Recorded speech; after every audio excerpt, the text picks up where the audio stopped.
Hello guys, welcome back to the channel. My name is Akash and you are watching another head tutorial in which I will show you how you can create an anime head using basic primitives like sphere, cylinder. So this is going to be the simplest method that you can use to create any head. For that, merge two spheres, shape it like an egg and just follow along. Whatever I am doing, you can do that. Also, for more exciting ones, if you enjoy, if by any chance if you don't have to subscribe, or you enjoyed it, please hit the subscribe button. It motivates me create more videos like this one. So we will be using this face as a reference, and so initially we'll use that just to make the shapes. It's a little bit tilted upward, that's why I am trying to match it in that direction, and merging another sphere using Dynamesh to merge everything in one object and making it in nose shape. I'll try to make her as cute as possible. You are free to make whatever you want, animal looking anime face or whatever. So just follow the basic guidelines of any head, that you have to look from all angles. Make sure you have some references. Even if you are only creating a base model for the head, there are plenty of references on the internet where you can find a lot of base shapes which you can follow, which are egg heads or anything, some stick figures or something. Anime head base, if you type, you will find some of the references, and you can follow along. Also in future or in later stages, you can also blend in with your style, which I will do as well. I won't be creating a basic anime face which doesn't have an eyeball. That's why you already can find it in the lightbox, an anime face. I am not going for that one. I am creating my own. So there we go. I added an eyeball. Big thing for anime face. So this already got my style going on. All I have to do is adjust the eye cavity around the eyeball, and again trying to figure out the shapes below the head, which looks simple but it is hard to follow. Also, I won't be needing neck this time, so I will delete that. Figuring out the nose, how it can be. Using clay build-up to maintain the shape, what I need. It is a curvy one. Make sure that your curve is not outwards, it should go inward. That means you should have a concave curve instead of convex in case of nose. And just spend some time practicing on the parts where you feel that you are weak, and yeah, you will get better.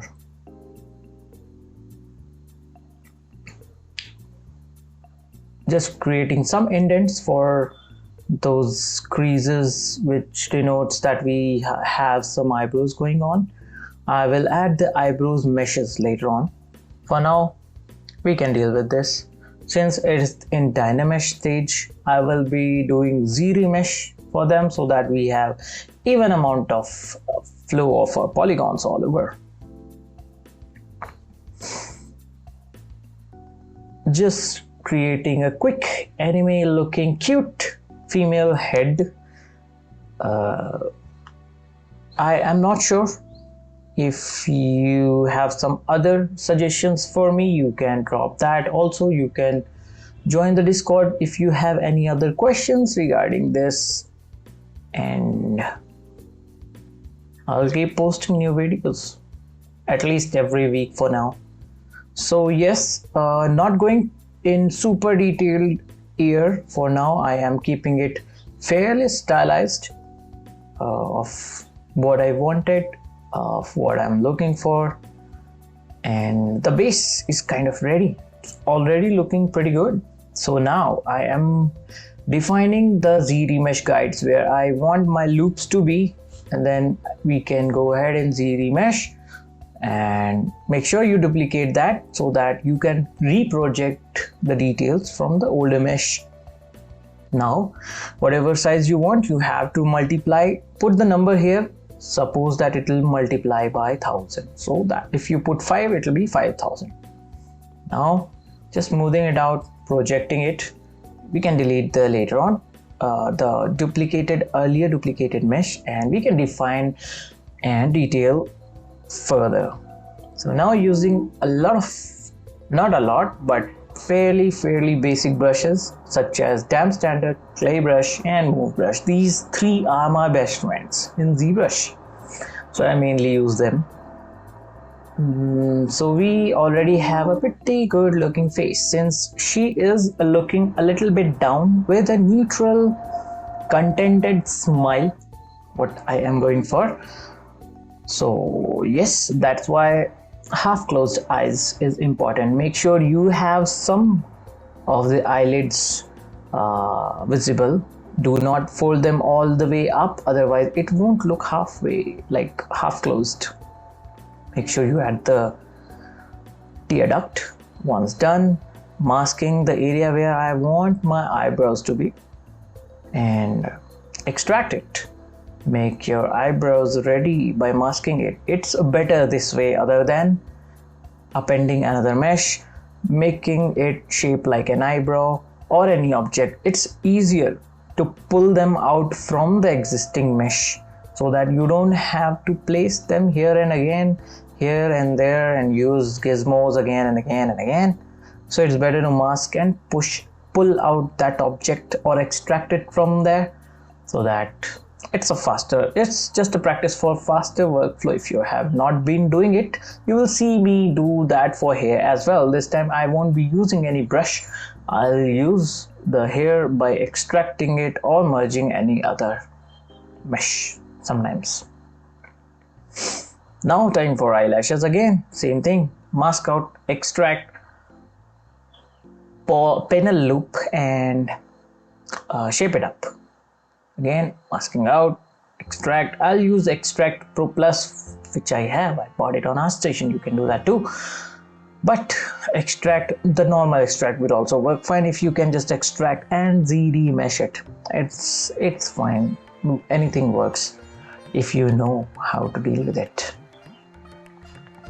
Once you have some things ready, it's time to give some more detail to it or assign materials such as toy plastic for the eyes, my favorite, and paint in some of the details. This time I'll use some other technique used for eyes. I will add a fake depth to it. For that, give your eyes some colors. Once you're done, add the darker hint of that color on the top part, like so. There we go. We have got the beautiful looking eyes which have the depth, but it didn't. It just fixed the depth, which works pretty well. So I'll live with that. Just detailing a little bit of those eyelashes which we had in the reference. Just not diverting too much from the reference. I am following a little bit of that as well. It's like inspired from that image, but creating my own model. So giving her some of my style, and you can build up that style in time. It builds up in time. You do not, since the beginning or from the beginning, you can't just start your work and expect that you have created a style. No, it doesn't work like that.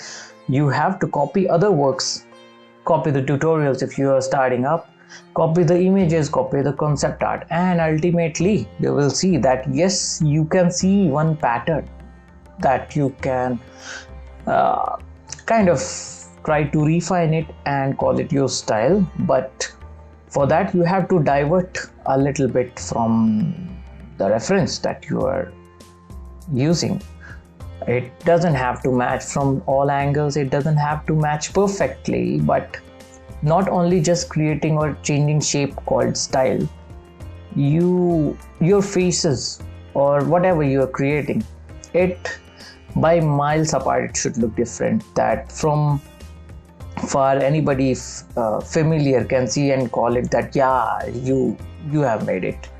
So yeah, it builds up over time. It's not an overnight thing, and if you're starting, you don't have to focus on that. Leave your style behind, just follow it, try to learn it, and try to replicate whatever you are seeing, whatever you're trying to create. Try to replicate and make it perfect as much as possible. So if you are seeing and following along, what I have been doing is just masking it out and creating shapes using Move Brush, which is the simplest one of all. Make sure you watch from all the angles and adjust your shapes from all the angles, and work on lower subdivisions in the beginning, otherwise it will be harder to smooth and move at the same time. Also, once you find something weird or something it's not happening, if it's a single-sided mesh, it'll be a little bit problematic to move. You can panel loop it like how I did and ZBrush it as well. So yeah, try those tricks. In combination with all, it'll work fine. Creating a good looking hairstyle for her, a flowing hairstyle. So extra strands which come like this will add the flow, and which denotes or dictates that there is a wind happening in the scenario. Even if you are creating a T pose or something for your personal work, I'm not talking about something for office or official purpose, it have to be straight. But for personal work, if you are trying to show something, make it dynamic. If it's pose, if it's hairstyle, if it's hair or anything, you can, if you are even creating head, make sure that the eyes are looking not just straight, other than anyways from straight. Make them look at certain direction at certain point. Make them feel natural. So these are the tricks that you can use to make your artwork feel natural. Make them alive. Yes.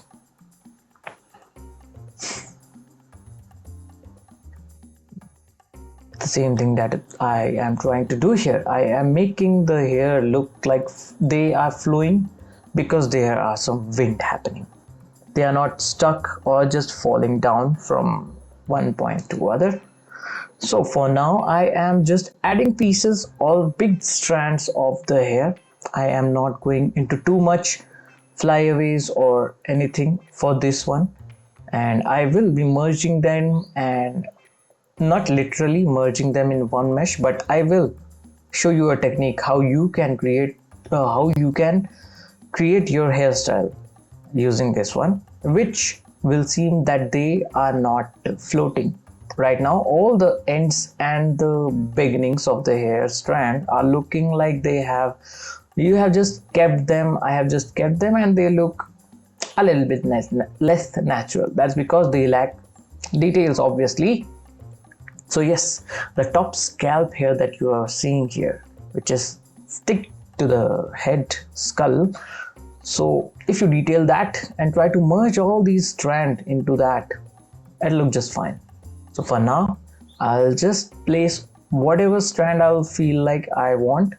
I won't be placing on the back because simplistic this time, and sometimes simple is beauty.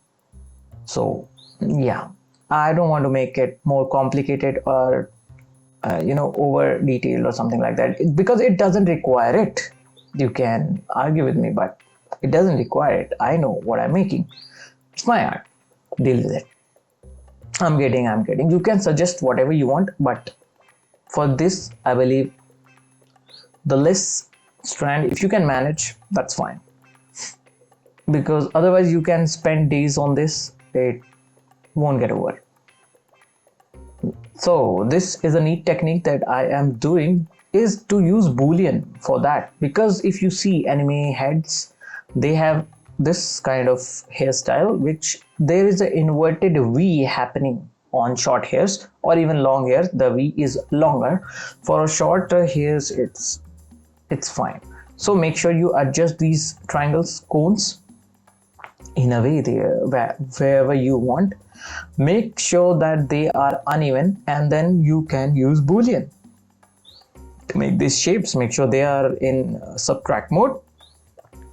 Whatever your object you will append after Boolean, it will append as a subtool. You can append them and delete your earlier whatever you used parts, like the cone and the hair. You can delete them. They are useless now. Make sure you you can also use Z remesh guides for proper loops. For me, it'll work fine. So I have just Z remeshed it. Otherwise, after smoothing, the Boolean is kind of weird. It gives you triangulated edges and they are weird to handle, and you can't handle them if you want to smooth them. Otherwise, you can Boolean it at the end after all your subdivisions and all your details. But I would suggest don't do that because it's hard to handle in the blocking stage. So this is what I was talking about to make it more seamless. Just merge the beginnings of each of those hair strand on the hair, whatever they call you call it, hairline, which is in the beginning or in the middle, sorry. So merge it with that and it'll look seamless, kind of. It'll fake it like that. So yeah, we can have that hairline, and we can take support of that and merge or stick all of our hair strands beginning to that, or hide behind any of the stand. That's fine. Just make sure that you add the details that is important for the base scalp hair that I was talking about, which is flowing down. Now trying to fix the head. I was just not fixing, I was just experimenting it, trying to make it more chiseled jaw like it was there in the picture, but it was not working for me because it's not 2D. Again, the rounder the cheeks are, the more cute it'll look. So went with that finally. I'm not changing anything. I mean, it's fine if you want to change or if you want to experiment, do that. I will suggest you to do that because it'll give you more, more ideas, concepts, perspective for your character, how it can be and how will she look if you do certain changes. That'll give you more practice for future, that you should avoid that. So adding some more of those base colors, poly paints, whatever you call them, to starting with the hair. Since that was just a sketch, it gave me some freedom to bring colors to this. I wanted her to have a little bit of pink color, so added them and detailing the hair a little bit more, making it look more stylized, using flattened brush and flattening out the edges as well. So you can do that. Also, I have this orb brush pack which you can find. I guess it's free on internet. Search for it, you'll get it.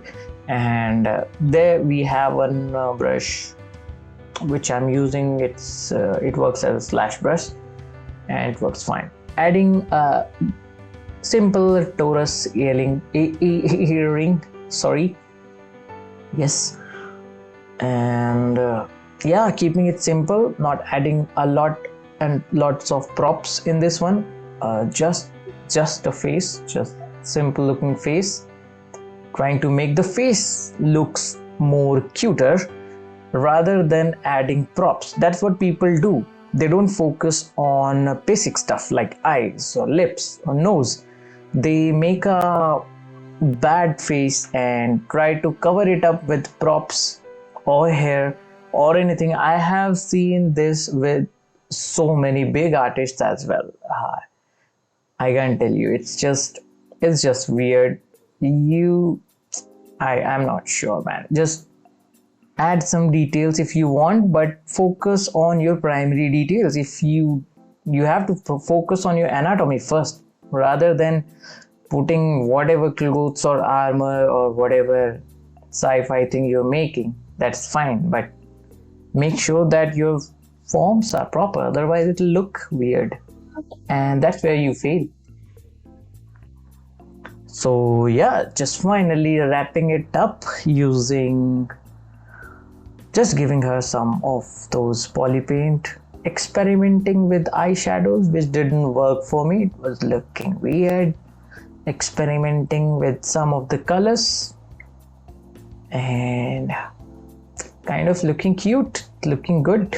So yes, I would suggest you, if you are beginner or even if you are experienced, create a face from scratch. It'll give you practice on using other brushes and forms, how to create lips, how you can create nose. You can try creating an expression using open mouth or anything, so that you will get to create what's inside the mouth as well. And for that, I also have a course of that, creating expressive character busts in ZBrush, which you can find in the description. So it's the same avatar face that I did, but in detail. So yeah, I will urge you to create a face from scratch. Do not use any kind of base mesh. So that you can call it your work, and it'll give you more perspective on the shapes, on the basic shapes and the phenomena of how you can create beautiful looking faces. And if you're liking what you're seeing, hit like button please, it helps. If it in any ways it helps you, it makes you motivated, let me know in the comments, or like it, just like it, whatever, do whatever you want to do, just practice, man. Make something, join the Discord, show me what you made, and I will see you in the next one. Enjoy the final, it'll come later. Let's hold on to that thought of enjoying the final render.